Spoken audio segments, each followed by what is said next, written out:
Hi everyone, welcome back to our channel. First of all అందరికీ good morning అండి.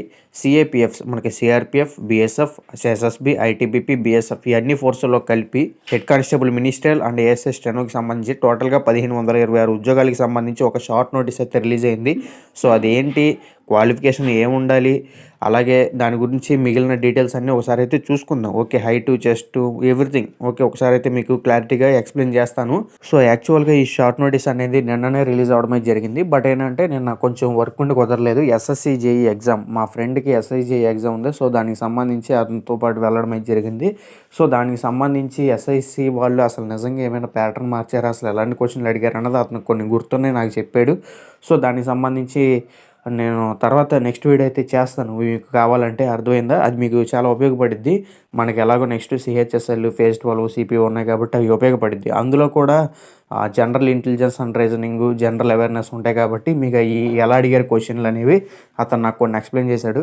So నేను మీకు అయితే తర్వాత చెప్తాను. ఓకే ఓకే ఫ్రెండ్స్, ఇక మెయిన్ టాపిక్లోకి చూసుకున్నట్టయితే దీనికి సంబంధించి ఆన్లైన్ అప్లికేషన్ స్టార్టింగ్ డేట్ వచ్చేసి 9/6/2024, అంటే ఈ జూన్ 9వ తారీఖు నుంచి ఆన్లైన్ అప్లికేషన్ స్టార్ట్ అవుతుంది. ఆ రోజే ఫుల్ డీటెయిల్స్తో నోటిఫికేషన్ అనేది రిలీజ్ అవుతుంది. అలాగే క్లోజింగ్ డేట్ వచ్చేసి 8/7/2024, అంటే జూలై 8వ తారీఖు వరకు ఆన్లైన్ అప్లికేషన్ చేసుకుంటానికి లాస్ట్ డేట్కి అవకాశం ఇవ్వడం అయితే జరిగింది. ఇక దీనికి సంబంధించి ఇందులో ఉన్న పోస్టులు ఏంటో ఒకసారి చూసుకున్నట్టయితే assistant sub inspector stenographer, commandant stenographer and head constable ministerial, commandant ministerial in central armed police forces CAPFs and warrant officer, personal assistant and havildar clerk.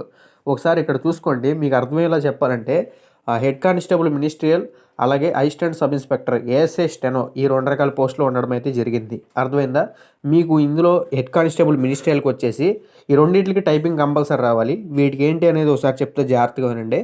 Head constable మినిస్ట్రియల్కి వచ్చేసి 35 words, okay, 35 words per minute type చేయగలిగే capability మీకు ఉండాలి. Okay, మీకు typing రాలేదు అంటే present ఇప్పుడు నుంచే typing ఇన్స్టిట్యూట్కి వెళ్ళండి. ఓకే, నెట్ సెంటర్కి వెళ్ళి మీరు నేర్చుకోవచ్చు. రోజుకు ఒక 1 అవర్ స్పెండ్ చేయండి. ఈజీగా 2 monthsలో మీకు టైపింగ్ వచ్చేది 35 వర్డ్స్ పర్ మినిట్ అనేది. అర్థమైందా? అలాగే ఈ స్టెనోగ్రాఫర్ చూసుకున్నట్టయితే షార్ట్ హ్యాండ్ రైటింగ్ వచ్చి ఉండాలండి కంపల్సరీగా.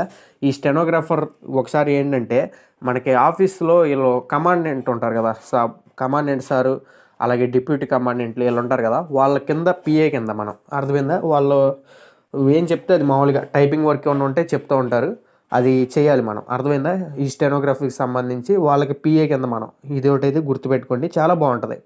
ఓకే, ఈ 2 కూడా ఆఫీస్ డ్యూటీలే.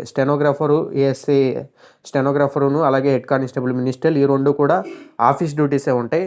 అలాగే పే స్కేల్ కూడా చాలా మంచి పే స్కేల్ అయితే ఉంటుంది. హెడ్ కానిస్టేబుల్ మినిస్ట్రియల్కి చూసుకున్నట్టయితే లెవెల్ 4 పే స్కేల్ అయితే ఇస్తారు. యాక్చువల్గా ఎస్ఎస్సి జీడీ కానిస్టేబుల్గా రిక్రూట్ అయితే ఎంత, లెవెల్ 3 ప్రకారం 21,700 రూపాయలు బేసిక్ పే కదా, ఎలవెన్స్లన్నీ కలుపుకుని స్టార్టింగ్ ఫోర్సెస్ని బట్టి ఒక 40,000 42,000 అలా రావడం అయితే జరుగుతుంది.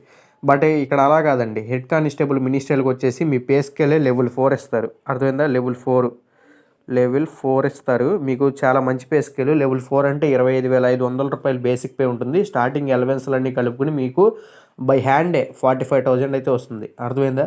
యాక్చువల్గా 50,000 అయితే వస్తుంది. బట్ కొన్ని కటింగ్స్ ఉంటాయి కదా, కటింగ్స్ అన్ని మినహాయించి 45,000 దాకా మీరు డ్రా చేస్తారు స్టార్టింగ్లోనే. చాలా మంచి అవకాశం. అలాగే అసిస్టెంట్ సబ్ ఇన్స్పెక్టర్ స్టెనోగ్రాఫర్ అయితే ఇంకా ఎక్కువ శాలరీ ఉంటుంది. ఓకే, అది నోటిఫికేషన్ వచ్చిన తర్వాత దాని పే స్కేల్ గురించి ఒకసారి చూద్దాం. ఓకే, అది లెవెల్ 5 ఇస్తారో 6 ఇస్తారో నాకైతే అంత క్లారిటీ లేదు. బట్ హెడ్ కానిస్టేబుల్ మినిస్ట్రియల్కి మట్టికి లెవెల్ 4 అయితే ఇస్తారు. ఇదొకటైతే గుర్తుపెట్టుకోండి, చాలా మంచి అవకాశం. ఓకే, ఇప్పుడు ఒకసారి దీనికి సంబంధించి పోస్టుల వివరాలు చూసుకుందాం. ఇప్పుడు దీనికి సంబంధించి అసిస్టెంట్ సబ్ ఇన్స్పెక్టర్కి సంబంధించి స్టెనోగ్రాఫర్కి ఫోర్స్ వైజ్ ఎన్ని పోస్టులు ఉన్నాయనేది ఒకసారి చూసుకుందాం. సిఆర్పిఎఫ్లో వచ్చేసి 21 మేల్ అండ్ ఫీమేల్కి, అలాగే బీఎస్ఎఫ్లో మేల్ అండ్ ఫీమేల్కి వచ్చేసి 17, ఐటీబీపీలో వచ్చేసి 56 పోస్టులు మేల్ అండ్ ఫీమేల్కి, సిఐఎస్ఎఫ్లో 146, అత్యధికంగా సిఐఎస్ఎఫ్లో ఉండడం జరిగింది. ఎస్ఎస్బిలో 3 పోస్టులే ఉన్నాయి. సో టోటల్గా పోస్టులు వచ్చేసి 243 పోస్టులు ఉండడం అయితే జరిగింది. ఓన్లీ అసిస్టెంట్ సబ్ ఇన్స్పెక్టర్ మాత్రమే. ఇప్పుడు హెడ్ కానిస్టేబుల్ మినిస్ట్రియల్కి సంబంధించి టోటల్గా అన్ని ఫోర్సుల్లో కలిపి 1,283 పోస్టులు అయితే ఉన్నాయి. సిఆర్పిఎఫ్లో మేల్ అండ్ ఫీమేల్కి 282, బీఎస్ఎఫ్లో అయితే 302, ఐటీబీపీలో వచ్చేసి 163, సిఐఎస్ఎఫ్లో వచ్చేసి 496, ఎస్ఎస్బిలో వచ్చేసి 5 పోస్టులు, అస్సాం రైఫిల్లో వచ్చేసి 35 పోస్టులు ఉండడం అయితే జరిగింది. సో ఇదొకటైతే గుర్తుపెట్టుకోండి, చాలా మంచి అవకాశం. 1,283 పోస్టులు ఉన్నాయి. అలాగే దీనికి సంబంధించి ఒకసారి బ్రీఫ్గా ఏజ్ లిమిట్ విషయం అయితే చూసుకుందాం. మినిమం 18 ఇయర్స్, మ్యాక్సిమం 25 ఇయర్స్ అయితే ఉండాలి. అలాగే అదనంగా ఎస్సీ ఎస్టీ వారికి 5 ఇయర్స్ ఏజ్ రిలాక్సేషన్, ఓబీసీ వారికి 3 ఇయర్స్ ఏజ్ రిలాక్సేషన్ కూడా ఉంటుంది. ఇదొకటైతే గుర్తుపెట్టుకోండి. ఇంకో విషయం ఏంటంటే మీకు ఫుల్గా నోటిఫికేషన్ వచ్చిన తర్వాత ఏ డేట్ల మధ్యలో జన్మించి ఉన్న వాళ్ళైతే ఎలిజిబులో అప్పుడు క్లారిటీ వస్తుంది బాగా. సో ఇంకో విషయం ఏంటంటే దీనికి సంబంధించి మెయిన్గా ఎడ్యుకేషనల్ క్వాలిఫికేషన్ అర్థమైంది. ఎడ్యుకేషనల్ క్వాలిఫికేషన్ వచ్చేసి కేవలం 10+2 ఓకే 12th పాస్ అయి ఉంటే సరిపోతుంది. మీరు ఇంటర్మీడియట్ చేసినా పర్లేదు. ఇంటర్మీడియట్లో ఏ బ్రాంచ్ చేసినా పర్లా, వొకేషనల్ చేసినా పర్లా, అలాగే డిప్లొమా వాళ్ళు కూడా ఎలిజిబుల్ అవుతారు. ఇదొకటైతే గుర్తుపెట్టుకోండి. సో ఇది మంచి అవకాశం. మీరు టైపింగ్ వస్తే చాలండి. మీకు టైపింగ్ సర్టిఫికేట్ కూడా ఇక్కడ అడగట్లేదు. ఓకే టైపింగ్ వస్తే చాలు. అది ఏదర్ స్టెనోగ్రఫీ స్కిల్స్ కావచ్చు, లేదు మీకు హెడ్ కానిస్టేబుల్ మినిస్ట్రియల్ అయితే normal typing 35 words per minute అవి వస్తే చాలు. ఎక్కడా కూడా సర్టిఫికేట్ అయితే అడగట్లేదు. ఇదొకటైతే గుర్తుపెట్టుకోండి. మీ దగ్గర కనుక ఇంటర్మీడియట్ కానీ డిప్లొమా కానీ ఉంటే మీకు ఎలిజిబుల్.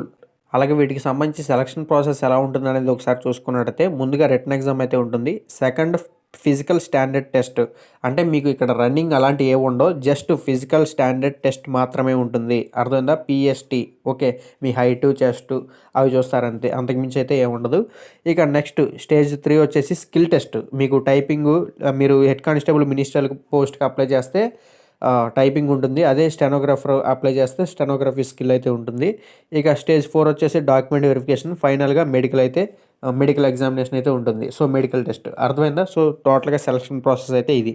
అలాగే ఇక్కడ ఇంకో విషయం ఏంటంటే మీకు రిటన్ ఎగ్జామ్కి సంబంధించి ఏ సబ్జెక్ట్ నుంచి క్వశ్చన్స్ అడుగుతారనేది కొంచెం క్లారిటీ రావాలి. అంటే యాక్చువల్గా సిలబస్ ప్రకారం చూసుకున్నట్టయితే మీకు సబ్జెక్ట్స్ వచ్చేసి arithmetic, reasoning, GK and GS, English, దాంతోపాటుగా కంప్యూటర్ అవేర్నెస్ బిట్స్ అనేవి కూడా కంపల్సరీ అడుగుతారు. అర్థమైందా? కంప్యూటర్ అవేర్నెస్ కూడా ఉంటాయి, ఇందులో ప్రాధాన్యత ఇస్తారు. ఎందుకంటే మీకు మొత్తం క్లర్క్ వర్కే కదా, లోపలికి వెళ్ళిన తర్వాత హెడ్ కానిస్టేబుల్ మినిస్ట్రియల్ కావచ్చు, స్టెనో కావచ్చు, క్లరికల్ వర్క్ కాబట్టి మీకు కంప్యూటర్ నాలెడ్జ్ స్కిల్ కూడా ఉండాలి. దాని మీద కూడా కొన్ని బిట్లు అడుగుతారు, ఎంఎస్ వర్డ్, ఎంఎస్ ఆఫీస్ వాటిని బేస్ చేసుకుని. బట్ ఏంటంటే ఏ క్వశ్చన్లకి ఎన్నెన్ని మార్కులు కేటాయించారన్నది అయితే తెలియదు. అవి ఫుల్గా నోటిఫికేషన్ వచ్చిన తర్వాత అయితే చెప్తాను. ఓకే ఇప్పుడు మరి దీనికి సంబంధించి హైటు చెస్ట్ దాని గురించి ఒకసారి చూసుకుందాం. హెడ్ కానిస్టేబుల్ మినిస్ట్రియల్కి వచ్చేసి హైట్ వచ్చేసి మేల్ క్యాండిడేట్స్ 165 సెంటీమీటర్స్ హైట్ ఉండాలి. చెస్ట్ వచ్చేసి మినిమం 77, ఎక్స్పాన్షన్ 5 సెంటీమీటర్స్ ఇంక్రీజ్ అవ్వాలి. అర్థమైందా? ఫీమేల్ క్యాండిడేట్స్ అయితే జస్ట్ హైట్ మాత్రమే ఉంటుంది, వాళ్ళకి 155 సెంటీమీటర్స్ ఉంటే సరిపోతుంది. అలాగే ఏఎస్ఏ స్టెనోకి చూసుకున్నట్టయితే హైట్ 165 సెంటీమీటర్స్ అయితే ఉండాలి. చెస్ట్ వచ్చేసి 77 సెంటీమీటర్స్, అలాగే ఎక్స్పాండ్ చేస్తే సేమ్ 5 సెంటీమీటర్స్ ఇంక్రీజ్ అవ్వాలి. అలాగే హైట్ వచ్చేసి ఫీమేల్ క్యాండిడేట్స్ అయితే 155 సెంటీమీటర్స్. ఇక్కడ ST category okay, schedule tribe ST category ఎవరైతే ఉన్నారో వాళ్ళకి హైట్లో చెస్ట్లో రిలాక్సేషన్ అయితే ఉంది. బట్ ఎంత ఇచ్చారు రిలాక్సేషన్ అనేది కొంచెం నోటిఫికేషన్ వచ్చిన తర్వాత తెలిసిద్ది. ఇదొకటైతే గుర్తుపెట్టుకోండి. సో ఇది ఫ్రెండ్స్, మొత్తానికి బేసిక్ డీటెయిల్స్ అయితే ఎక్స్ప్లెయిన్ చేశారు కదా. నోటిఫికేషన్ వచ్చిన తర్వాత ఇంకా కొన్ని డీటెయిల్స్ అయితే ఉన్నాయి, వాటి గురించి కూడా చూసుకుందాం. ఇక్కడ మీరు ఒకసారి గమనించినట్లయితే ఎస్ఎస్సి జీడీ కానిస్టేబుల్లో అత్యధికంగా సిఏఎస్ఎఫ్లో ఉద్యోగాలు ఉన్నాయి. ఎస్ఎస్సి సిపిఓలో కూడా అత్యధికంగా సిఏఎస్ఎఫ్ ఉద్యోగాలు ఉన్నాయి. అలాగే ఇప్పుడు ఈ వచ్చి నోటిఫికేషన్ హెడ్ కానిస్టేబుల్ మినిస్ట్రీలో కూడా అత్యధికంగా సిఏఎస్ఎఫ్లోనే ఉద్యోగాలు ఉన్నాయి. ఇది ఒకటి మంచి అవకాశం అని చెప్పుకోవచ్చు. మీ గోల్ ఏదైనా కావచ్చు, జీడీ కానిస్టేబుల్ కావచ్చు, సిపిఓ కావచ్చు, ఓకే నెక్స్ట్ రాబోతున్న నోటిఫికేషన్ కావచ్చు. సో మంచి సెక్యూర్ మార్కులు తెచ్చుకుంటే కనుక సిఏఎస్ఎఫ్లో ఈజీగా జాబ్ సాధించే అవకాశాలు అయితే ఉన్నాయి. ఇది ఒకటైతే గుర్తుపెట్టుకోండి.